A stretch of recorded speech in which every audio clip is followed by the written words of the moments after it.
DSPN. I'm Martin Devlin, Lachlan Waugh alongside. Welcome to it. If you've just joined us, we appreciate your comments and your feedback and your engagement. So give us plenty of that. We're going to be here for a little while, dissecting the first two matches of the Rugby Championship 2025. I've just watched both of them. All Blacks have finished a minute or two ago against Argentina in Cordoba. And before that, I don't know what adjective to use to describe Australia beating South Africa on the high veld in Joburg. We're going to go into this extensively. Sensational, unbelievable. One of the most significant results in international rugby, probably the biggest shock result, in fact, since 2015, since the Rugby World Cup when Japan beat the Springboks. So let's just park that for a second, because that has thrown the rugby world and who is the best team right now in the world, that argument right on its head. The Wallabies were simply magnificent. But looking first at the Argentinian win for the All Blacks. And you got to remember, this is straight after the game. So we're talking within minutes of the final whistle.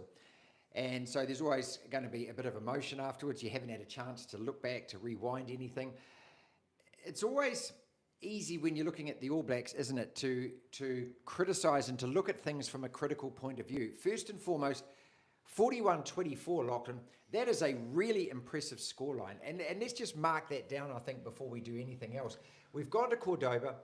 We've just watched, and the All Blacks would have been well aware of the Wallabies down 22 points and coming back 38-22. Then the All Blacks up 31-10 at halftime. That's a 21-point lead. And Argentina coming back. Couple of tries. Nervous. Closing that gap, 31-24, 7 points with just 13 minutes to go. And then the All Blacks close out with a couple of really good rolling maul, driving tries from Samasoni. So overall, the first thing I'm going to say is congratulations to the All Blacks. Well done, All Blacks. And I'm giving that a B. That's my initial thought. I was going to say halfway through the game, God, we're winning by a lot of points, but is that a C+ of a kind of performance? But no, I'm not going to be the Grinch about this. 41-24 away from home to start the Rugby Championship. That's a hell of a result for the All Blacks. As always, we'll be thinking about it along the lines of, it wasn't a perfect performance. Yes, we were clunky at times. Yes, we were inaccurate at times. Yes, we made mistakes. Having Proctor on the sideline wasn't good. We let them back into the game. All of these things. So they're all topics of discussion and all things that we'd love your feedback on, and let us know what you're thinking about the game. This is, again, our very first time that we have ever gone live post-match. A whole lot of random unanswered questions about the two games to come. We'll look at some player ratings, coach rankings, all of that. What was the most impressive performance out of the two teams? But your initial thoughts, full-time whistle gone, All Blacks clean up. And if you just looked at that scoreline, woke up this morning and looked at those two scorelines, you'd be going, what? What? South Africa did what? That was South Africa. And then, advantage All Blacks from this point on. Yeah, I don't think you can complain at all with a victory when you look at what happened earlier this morning at Ellis Park, because at the end of the day for the All Blacks, putting 40 points on Argentina in Argentina is good. Yes, they gave up 24 points and it was nervy there at the start of the second half. They weren't impressive, I guess, in an All Black type way when they put on 40 points on a team. I felt that when Argentina got rolling at times, they actually looked really good. The crowd got behind them. Their pace was really good, and we struggled to hang on. And obviously, we were down a man in the second half at one point. And then when we got rolling, it didn't feel like we had the same sort of dominance over the opposition, but it was a bit more old school, a bit more cleaner and calmer, a bit more straightforward. And the rolling maul tries there to Samasoni Taukei'aho. So it wasn't spectacular, but it's a good win. And that's maybe a positive in itself. The All Blacks weren't perfect. They were far from it, but they still won by, 17 points, still put 40 points on Argentina, in Argentina, a team that's beaten us 3 times since 2020. And scored, 6 tries? Yep. Same as the Wallabies? And last year, of course, they beat us in Wellington. So this is a good team. They can beat the best of the best in the world. And the depth of the country, a bit like South Africa, we talked a lot about islands going up as well. Let's be a bit more gleeful and cheerful about this shall we? It's Sunday morning. We've just gotten up to watch a game of Test rugby, which is a great way to start Sunday anyway. Yeah. And we've just put 41 points on Argentina and Argentina. So let's start this again and go, let's celebrate this for a start. See, this is what I mean. You start talking about it and you're analysing it, and the first things that you're doing are going, oh, well, that didn't really go that well, and that didn't really go that well, and that didn't really go that well. Look, a couple of things about the All Blacks here. One of them is that last year, and remember we had these things called the fourth quarter blues last year, where we just couldn't score any points in the last 20 minutes of a game. Tech man doing tech things here. Don't mind me. And we just tend to hit a brick wall, and we did it in Africa, we did it against Argentina, we did it I think in one of the tests against Australia. We might have even done it against France later in the year as well, where we just kind of hit this wall. So that didn't happen this time. My initial thoughts about the substitutions as well were that they're too early. And I thought, bringing Patrick on and bringing Christie on and bringing Samasoni on, I didn't think that we quite had control of the game. But then again, when you look at it, maybe we didn't really have control of the game at any real stage. I don't know what that is. No, someone's phone's going off. I'll be pilot for a little bit. But no, the substitutions may be at odd times. I think the problem that we had, and we talked about this a little bit during the week, is that this is an All Black bench, at least, or a team overall, that lacks a bit of that bench power. So when people come on, you want your grinders and your hard workers, which Patrick Tuipulotu is, and we saw him have a great performance in Wellington, I think it was, against France. That's right. Yeah, he did. He was brilliant that night. So there's Christie, there's Leonard Brown, there's all of these guys that they lack that sort of impact. But when we talk about the impact, we talk about wanting guys to come off the bench and do something. Like Tokiao, of course, had a great impact off the bench. We probably compare it a little bit too much to South Africa, don't we? Because of the bomb squad and what they can do. This kind of idea that every player that comes off the bench is all of a sudden Superman in a cape. Exactly. And he's going to do game-winning things. Whereas in actual fact, most of the time the players that come off the bench are solid enough to keep whatever it is you're doing, maintain that and secure victory. That's really what the bench is about. Obviously, we have strike power, and I think we have to make mention of Will Jordan especially. We have players that have the ability to do things, create gaps, beat tackles, make moments, and we score tries from it. And Jordan, one of those, was just absolutely brilliant, that step inside. Well, there was a moment in the first half there. We the first sort of 10 to 15 minutes, it felt like we had real control. We were going about our business. Again, it wasn't too spectacular, but the forwards were working well. The set piece was going well, and I think Severis scored the first try. And it felt really clinical from the All Blacks. Yes, it felt, yeah. And then we just sort of lost, we lost our way a little bit.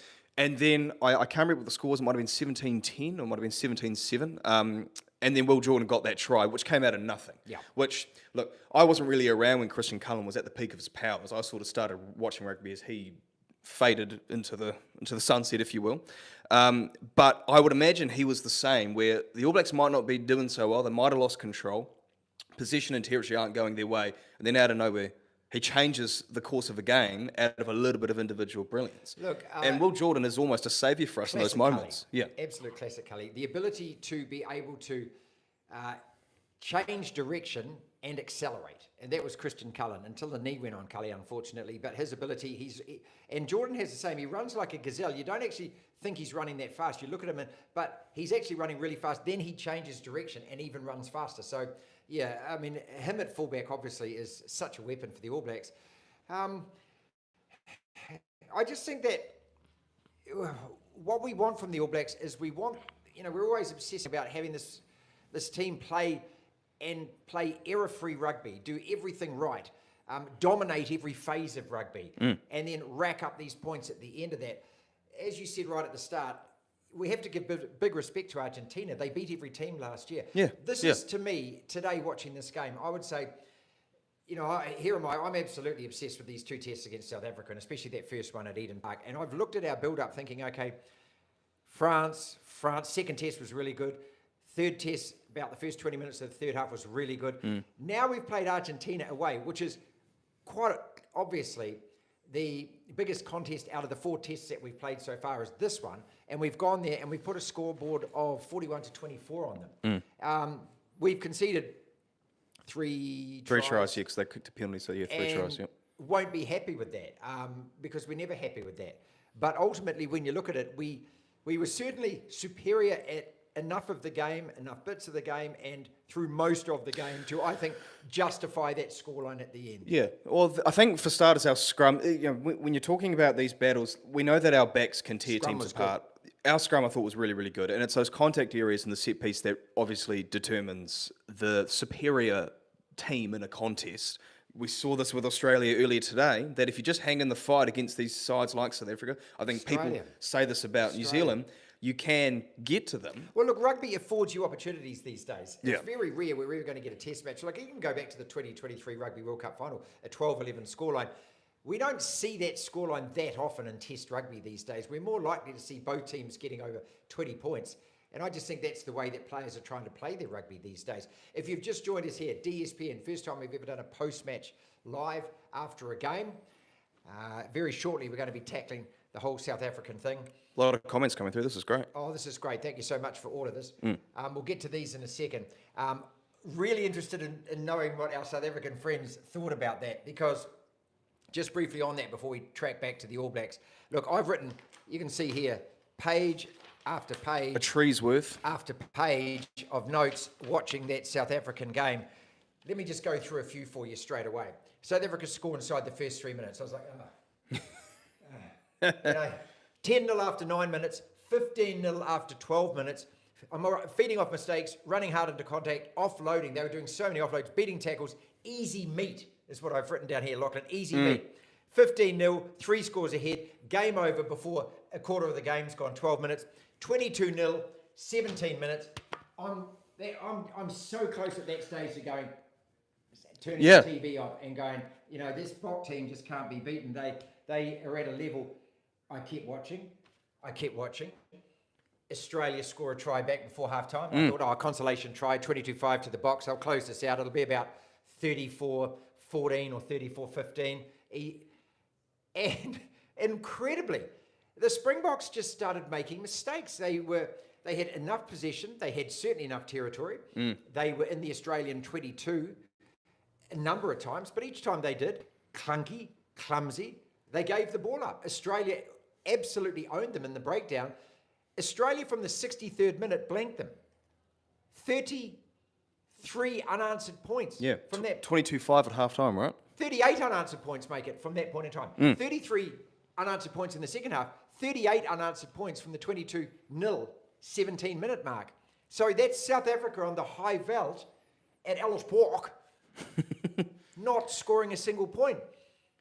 This result, we cannot make enough of this result. This is the greatest thing that has happened to international rugby, I believe, since Japan in 2015. I think this is the most significant result for the Wallabies since 2001. I'm trying to rack my brains for the last 20-something years.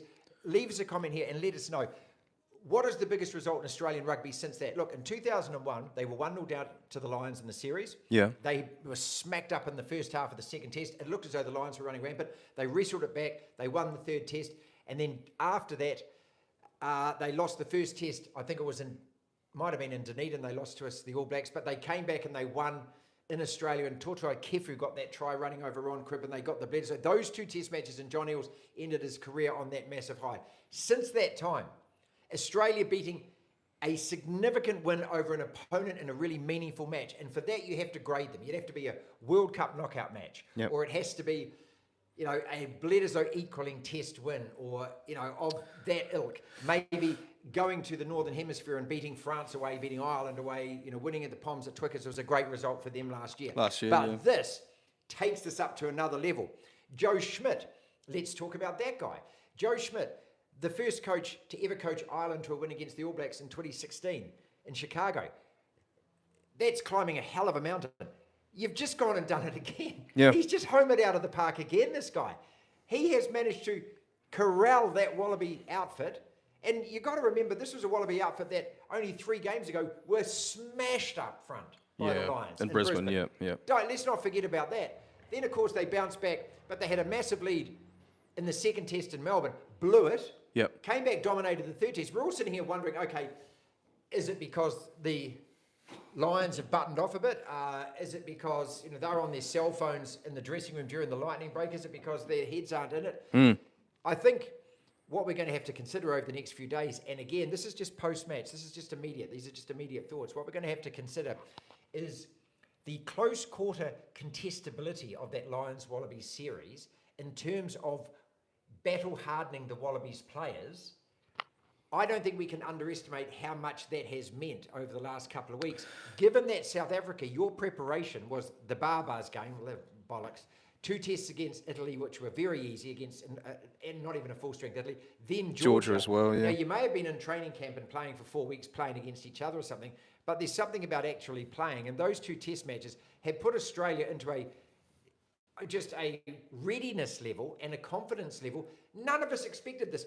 There would have been people, I know, good old Wallaby fans who were hoping for a win. No one expected 38-22 on the high veld. I think a lot of people can agree that when, all you really need is 23 players, and even then, if you've got 18 who are on form on the day and can turn up for a contest, you're going to be all right. The Wallabies are a side that you can't ever write them off, and it feels weird saying this as Kiwis, but they're a team that are horrendously dangerous when they get their tails up. They can have these incredible, unbelievable performances. They've been less so the last few years, and it doesn't help when they looked ordinary against Fiji and then, as you say, were beaten up in that first Lions test. But they've got this, and it's just this Australian sporting psyche where they just get up and it's almost they just make enemies out of the opposition. They're just belligerent about it, aren't they? And they had that attitude on the high veld. And they beat up a Springbok World Cup winning, back-to-back World Cup winning side at the breakdown. It's not like, don't think that they got lucky here, Australia. No. They scored, when you look at those tries, if you just look at the tape of those tries, they got these amazing runaway tries, but they did that by the fact that they were hitting hard at the very first phase, winning that ball there. South Africa at the end were chancing their arm and actually doing things.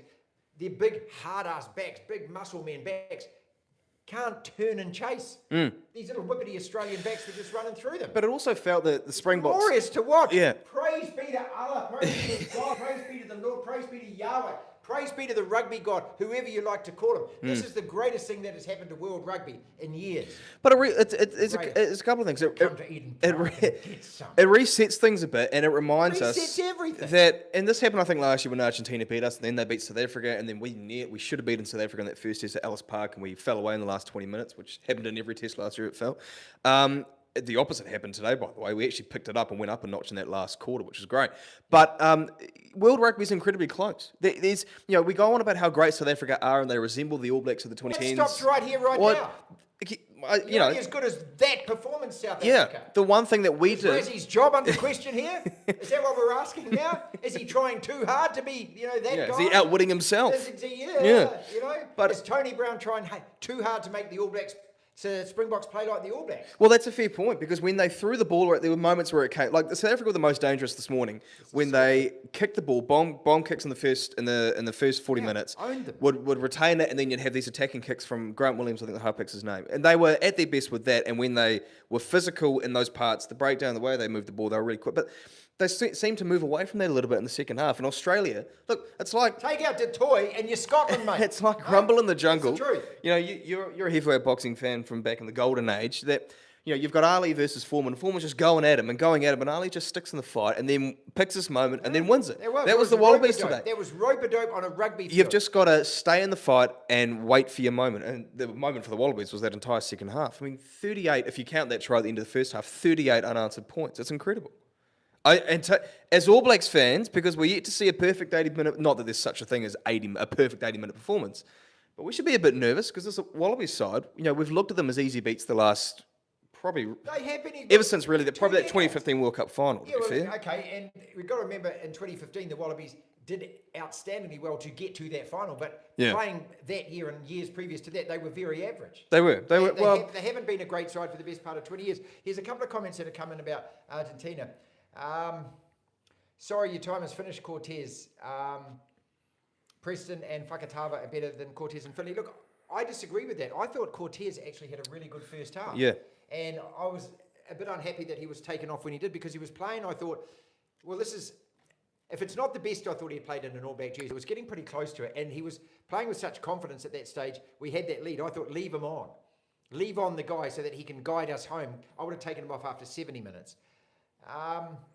Geordie's one of the best centres in the world. He'll be an outstanding 13 with Tavatava Nawai at 12. Jimmy, the difference. Look, as far as Proctor goes, keep these comments coming in for, and I've got a whole lot of unanswered questions here about the box in a second. If you've just joined us, first live broadcast of the DSPN post-match. And again, just reiterate, brilliant scoreline for the All Blacks. You'll never say that was a brilliant performance, but, as All Blacks fans, let's take the scoreline, 41-24 in Cordoba every day. Your question about Proctor's really valid. I want this guy to be the All Black centre, and I've seen enough of him play glimpses in an All Black jersey, but certainly at Super Rugby level, that I think he looks as though he's got it. Yeah. However, we've seen this before, though. Once again, not convincing entirely today. Did some good things, did some really average things. Getting off the field wasn't smart, but he hasn't owned that position yet. And so, valid questions about this. Again, no personal disrespect to any player. We've got to, we're just here to debate things, aren't we? But I'm looking at the idea of maybe a Jimmy the difference. If we're not going to blood him in another game against Argentina, when are we going to put him in it? We're not going to just blood him against the Springboks, are we? So these are questions that the selectors are going to have to go through. But when you've banked 41-24, I think you could make changes for the next test. Then again, do you lose cohesiveness? And is that what we need more than anything going into South Africa? There's always a thing with the All Blacks. When you win and you put on 41 points away from home, you get the chance to go again in that jersey the next week and perhaps play better. Yeah, I'd imagine. So who did we not have? It was only two guys who were out because of injury, which was... Satiti would have started, I'm damn sure of that. You got and Satiti. Artie would have been, I think Satiti would have been 8 and Artie would have been 7. Yeah.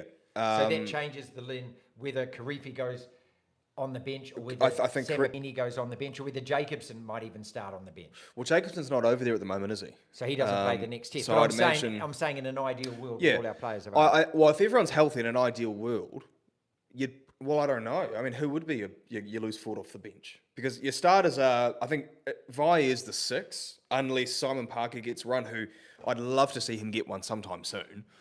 But, yeah, you'd probably have Duplessis, or Jacobson's versatile. I mean, Lucko, we're big fans of Peter Lucko. Far from a smashing, there's been a couple of comments that, I love this, I didn't watch the game, but I'm glad the All Blacks smashed them. See, that's the thing, if you see the scoreline at 41-24, then you're probably going to think, wow, the All Blacks have absolutely beasted that. But they actually didn't.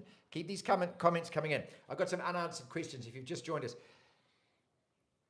Any rugby talk today has to be dominated by what the Wallabies did. Taking nothing away from the All Blacks, but out of those two games, the big talking point has to be what the Wallabies did in South Africa.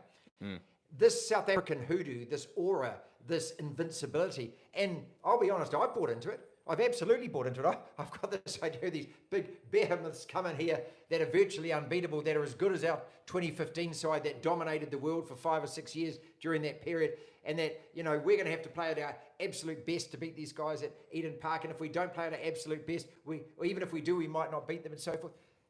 They just got dicked, Butty. Absolutely dicked on the high veld. The Aussies were meant to, run out of puff. Their lungs were Roll meant to over. be burning. Yeah. So South Africa, you better go back to a 6-2-7-1 and fast. You better go back to 8 forwards on the bench because your forwards get gassed, mate. How is it that at altitude, at home, at a ground that, people go on about it being a fortress, I think the All Blacks have won 2 or 3 of the last 5 against South Africa at that ground, by the way. Australia have just beaten them there now as well. But how is it that the back-to-back World Cup champions, the team who are supposedly the best in the world, you've got 4 or 5 different 15s they tend to roll out over the last couple of years, it seems. How are they losing to an Australian side that feels like it's at its lowest ebb ever? This wasn't just a loss. This was britches right down. More than 16 points. Right down. 6 tries to 3. This is pants pulled right down. Yeah, and the Wallabies missed a couple of kicks as well, I think. Bocker smacked hard on home turf. This is why this result is so significant. It's not like the Wallabies have won a match at Twickenham against them, right? No. They've won at Ellis Park. At Ellis Park, yeah. At Ellis Park against the back-to-back champions.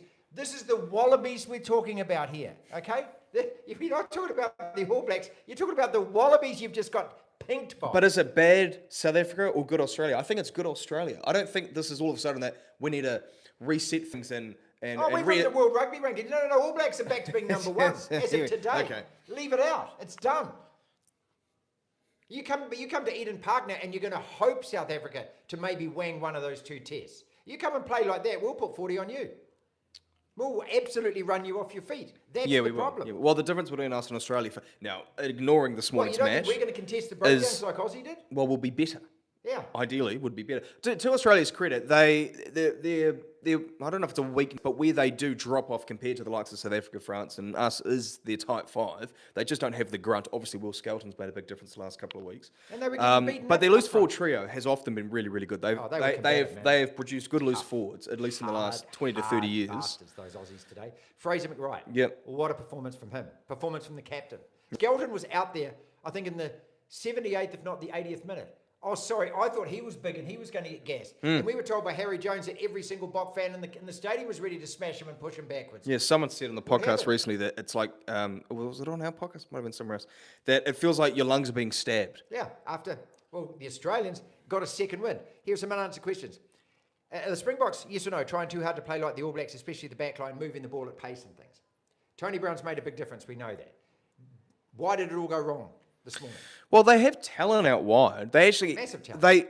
For years they've had talent. You think about it, some of the exciting wingers that they've got, a lot of pace. They've got midfielders who are large and crafty, like Ilkanyo Arm is nice and crafty, and he's a polar opposite to a Jesse Creel or Damien Dielende, who's a big bastard. Excuse my French.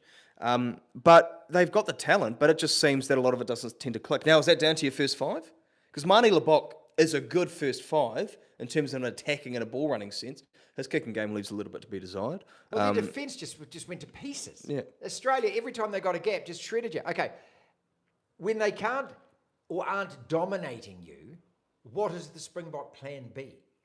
Because once again, we've seen, and this is a valid criticism of you, Bokkers, over the years, is that once you lose that bully boy thing, what have you got after that? Because Australia stood up to that. Yeah. For the first 17 minutes, it looked like you're going to put 50 points on them. And then Australia just hung in there, and weren't even physically competing, it didn't look like. But then all of a sudden the tide started to turn. And when it did, and Australia started getting some ball and running and tries, you had no answers. None at all.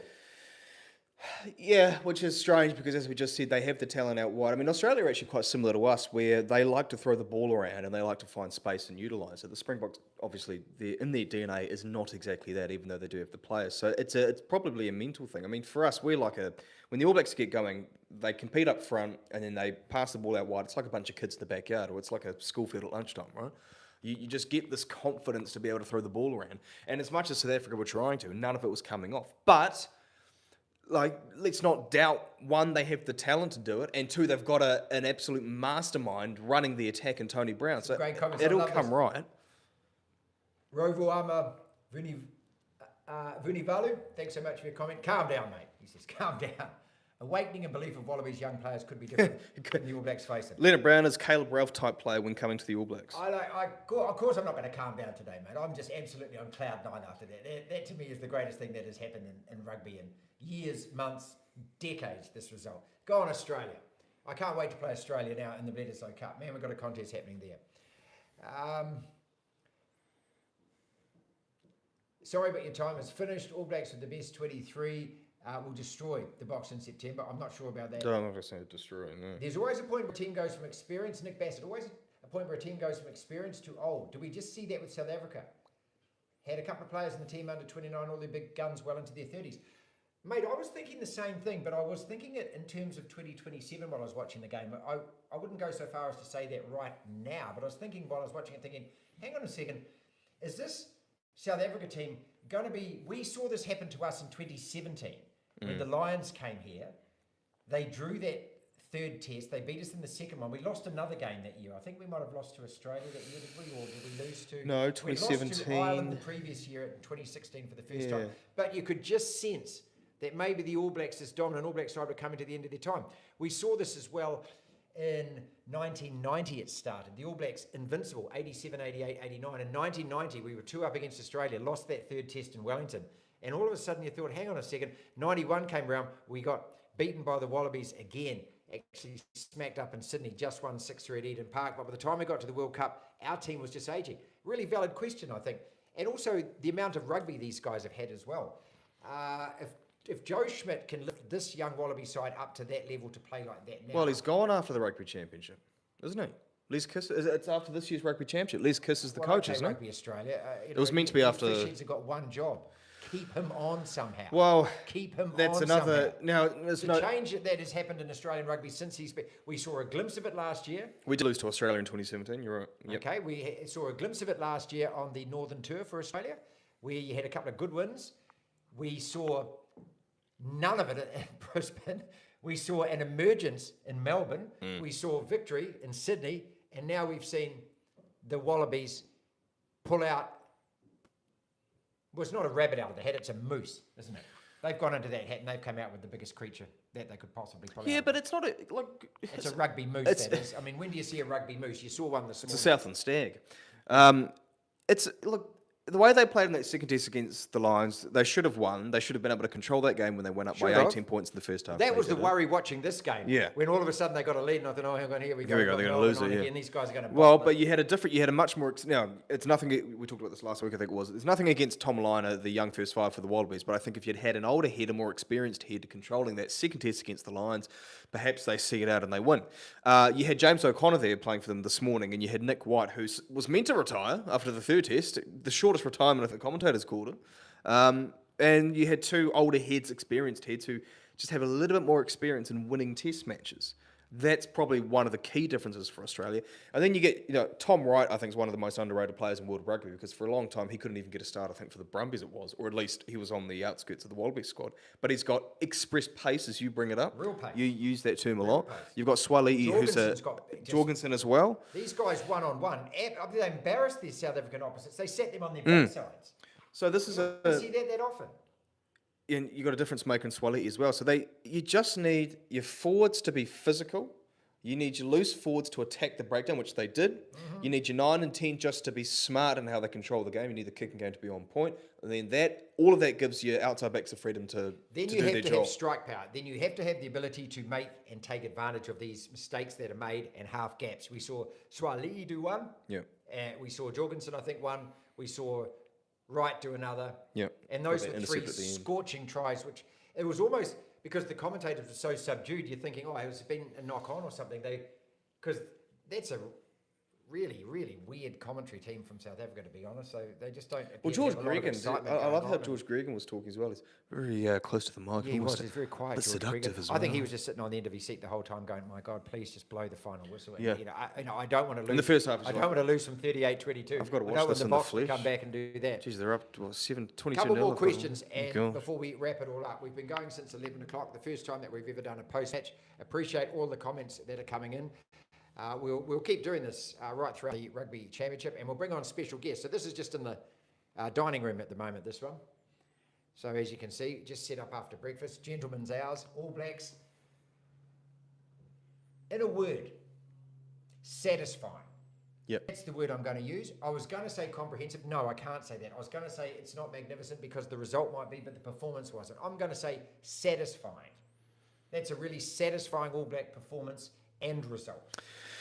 Plenty of things we can improve on, as every team will improve throughout this Rugby Championship. But you can't look at that scoreline and say anything other than well done All Blacks. Yeah, there's a fair few. I don't want to be a cheerleader about this. As I say, we could pick it to bits, and there's plenty to pick to bits. But first and foremost, you've just gone to Cordoba in the opening game of the Rugby Championship, and you can see what happened at Ellis Park, that it's not that easy to beat any of these teams. All right, a couple more things. Did we all underestimate the importance of that third test win by the Wallabies, the strength of the Lions' opposition, how well that prepared them as opposed to the preparation that the Boks have had or lack of?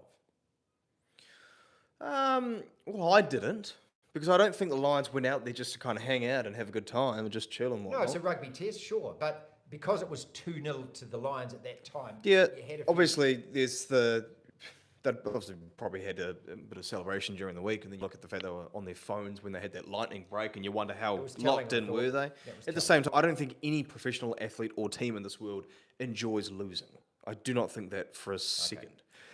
Final question. Yeah. Do we want the game reffed by World Rugby and their TMO can interfere when he wants, or do we want the game ruled by the refs? Now, this incident, the All Blacks were pulled back. Forward pass, wasn't it? 32 minutes forward pass. Which I don't actually think was forward. Jordan thought it was Tarico, flat out of the hands. I thought it was forward. I thought it was flat and then it travelled forward. It looked to me like it was forward, but the referee stops play because he's getting it in his ear. He runs back. The commentators explained it like that. They said this is World Rugby reffing. It's not Southern Hemisphere reffing. So because it's an international, it's a test match, it means that the TMO effectively is the voice from above who can... I don't want that in a game of rugby. I don't want it ever in a game of rugby. I like the idea that the ref calls it on the field and he gets it wrong. And if he gets it wrong, the players get stuff wrong as well. This is where rugby gets really frustrating, where it is constantly clawed back and constantly clawed back. So that's just one thing to think about. It didn't change the course of the game at all, but it's just a frustration that I think you're trying to speed this game up and you're trying to make it more attractive for people to watch. Change Rico on the wing. Do you agree with that? Look, thought Rico was want fine. Rico, I keep thinking about this. Sack Timo. Keep thinking about Rico along. When he debuted in 2016 or 2017 Lions series, I think, was when he did. 2017 Lions series. Yep. He was considered in the first couple of years one of the best wingers in the world. Yeah. He that was good. nominated for World Rugby Player of the Year He his was that first good. 2 years at international So, level. if he's going to be on the wing, I want that Rico back. It's clear that at centre after 50 tests, he's just doesn't have whatever it is to really maximise that position. I've had it explained to me during the week that the primary focus of a rugby centre these days is defence, and I'll give that to him because he's very good at defence. But I just believe that the All Blacks should be smoking as far as our midfield goes. We should have a lot more options is than what he concerning provides on attack. that Proctor, and look, big fans of Billy Proctor, and he's been great at Super Rugby level, but this is another test for he has been at the All Blacks for very long at all, so probably need to give him a bit more time. But it's another test where he's actually been a bit underwhelming. He was a little bit more mistake prone, it felt, this morning. The rush defence from Argentina, which rattled us towards the end of that first half. What's the score at half time? 31-10 at half time? Lucky win over the Dragons. Come on, son. Hey? No, say it louder. What game were you watching? Tell you what I was Tell watching. you what, the Warriors got away with. What about last night? No question. Those Broncos. Those Broncos. I thought you were done and dusted. But just let's pivot quickly to the Warriors. Again, as far as the Warriors are concerned, I don't care dick about how they played. The only thing that's important about that game is those 2 points and how precious are those 2 points now that the Broncos won as well. So Parramatta the Warriors have next? Titans, Eels, Manly. Gosh. Okay, If they don't, if they don't go winning 2-1 games, at least. It was just more important for the Warriors to win. And again, during that game, the Warriors were really clunky. But I kept thinking during the game, if they can just hang on to the bloody ball, they're going to score here. They were applying enough pressure. And of course, St. George, lost half the team to HIAs. Everything went right. They had no bench. Yeah, everything went They right had for the nothing. Warriors. I wasn't sitting there thinking, oh God, the Warriors are going to lose this. I just feared that a Dolphins might happen and they might get snatched away at the end. But I disagree with that. I tell you what, the Dolphins Warriors game, the Warriors were the better side, and it was borderline criminal from a Warriors perspective that they didn't hold on to win that. I thought the Dragons were right there. I thought that was an even performance. The Warriors thought it their best to lose that. No, I think, okay, I don't like the Warriors. The viewers know I don't like the Warriors. I get it, okay? But I'm trying to be as objective as possible because I have given them their flowers this year. I've praised Andrew Webster and a lot of those players. Big fan of Mitch Barnett as well. Big fan of Andrew Webster, all of them. But that has been a good month or two now of really underwhelming performances. The last time they had a really good performance, the Warriors, was that Sharks win. Sharks win 40 to 10. 10. Was back in about 40 to 10. They won by 30 points. Just absolutely smacked up the Sharks. It was impressive. Apart Apart from that, I mean, even the Tigers game at Mount Smart, it wasn't. The scoreline flattered the Warriors that day. And we could argue, Warriors won, All Blacks won, Springboks lost. Well, I'm not a Warriors fan, so I don't care. See? I mean, doesn't that make you happy just saying that out loud again? All Blacks won, Springboks lost. That is a brilliant way to start the Rugby Championship. Well done, Wallabies. We've all got a little bit of yellow on today, haven't we? Yeah, we do. We're all a little bit ochre today. I don't think we don't hate the Australian rugby team the way we hate their cricketers. You're not good enough to hate Wallabies. No? But a couple of words on the All Blacks, just to wrap it up. It was steady. It wasn't spectacular, but it was enough to win by 17 points, more than 2 tries, which is always a nice margin. Same with the Wallabies. They won by 16, by the way. On the road against a team that can beat anyone in the world, a team that's really improved over the last decade or so. And we're not at our perfect sort of peak. It's not as if we've got a World Cup a couple of months away and we're aiming for that. We're still building ourselves. We're still building depth. That third test against France, for example, that was like a BC All Black team, which no one really talked about much. But a 17-point win on the road against Argentina. When you factor in that South Africa couldn't win at their supposed fortress, that's a big result for the All Blacks. On the road, it's really good. When you're missing... Be nice. We still like Rusty. Thank you so much for joining us on the first live post-match broadcast on the DSPN. We will have full wrap-up analysis of the Rugby Championship with Tony Johnson tomorrow. We'll be going all over the world just to soak it up after the Wallabies pulled off that massive upset. DSPN on Rover. You can watch us on Spotify Video, Apple Podcasts, and we put out 3 or 4 different videos for you to watch every single day on the DSPN YouTube channel. I'm Martin Devlin. That was Lachlan Waugh. Thank you very much for joining us. Go on, you Wallabies. There's some of that.